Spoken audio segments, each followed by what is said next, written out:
મારો દીકરો ભાનમાં આવી ગયો. હા, જોયું મારા બાબા દેવનો ચમત્કાર. બાબા દેવ તો હાજર હજુર છે, સાક્ષાત છે. હા ભાઈ, એમની કૃપા તો અપરંપાર છે. એમનો જ દીધલો દેવનો દીકરો છે. નહીતર તો અમે આજે દીકરા માટે વલખા મારતા હોત. કેમ કેમ આમ બોલો છો ભાઈ? અને તમારા લોકોની વાણીથી તો એવું લાગે છે કે તમે કાઠિયાવાડથી આવ્યા છો. હા ભાઈ, હા, અમે કાઠિયાવાડના જ છીએ. તો આ બાબાદેવ અને ચેલાવાડા વિશે કઈ રીતે જાણો છો? હા ભાઈ, અમે કાઠિયાવાડી છીએ અને હાલ અમે સુરત રહીએ છીએ. જ્યારે હું સુરત નોકરી કરતો હતો ત્યારે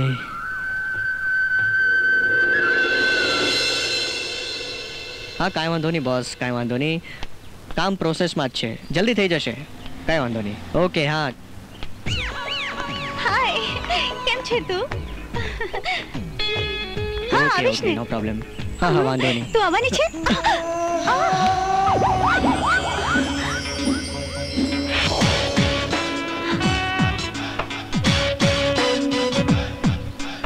સોરી, નજર ચૂકી ગઈ એટલે અથડાઈ ગઈ. કંઈ નહીં, કંઈ નહીં. અમે આજકાલની છોકરીઓને અથડાઈને સોરી કહેવાની ફેશન પડી ગઈ છે. એ મિસ્ટર, હું જાણી જોડીને નથી અથડાણી. એ તો અચાનક જ અથડાઈ ગયું.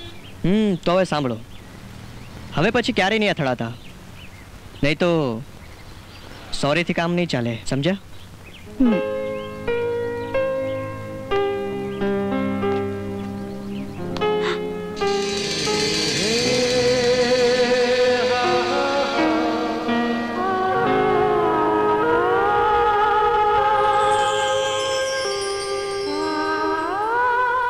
થેન્ક્સ.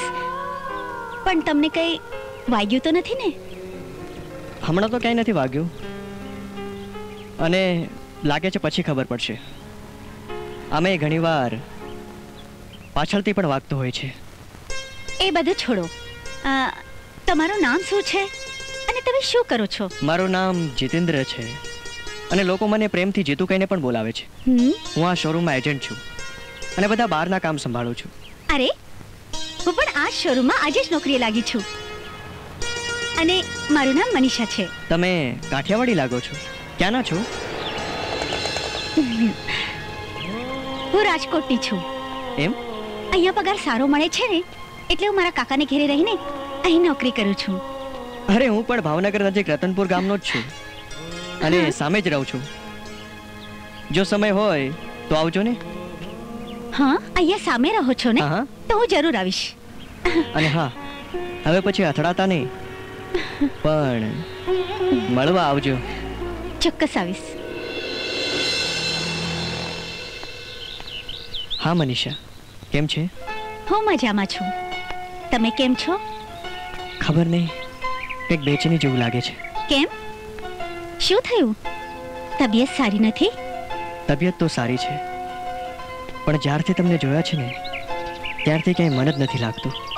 મારી પણ કંઈ એવી જ હાલત છે.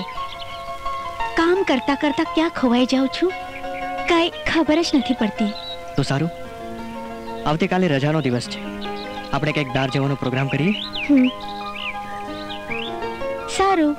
ઠીક છે, તો કાલે સવારે મળીએ છીએ. બાય. બાય.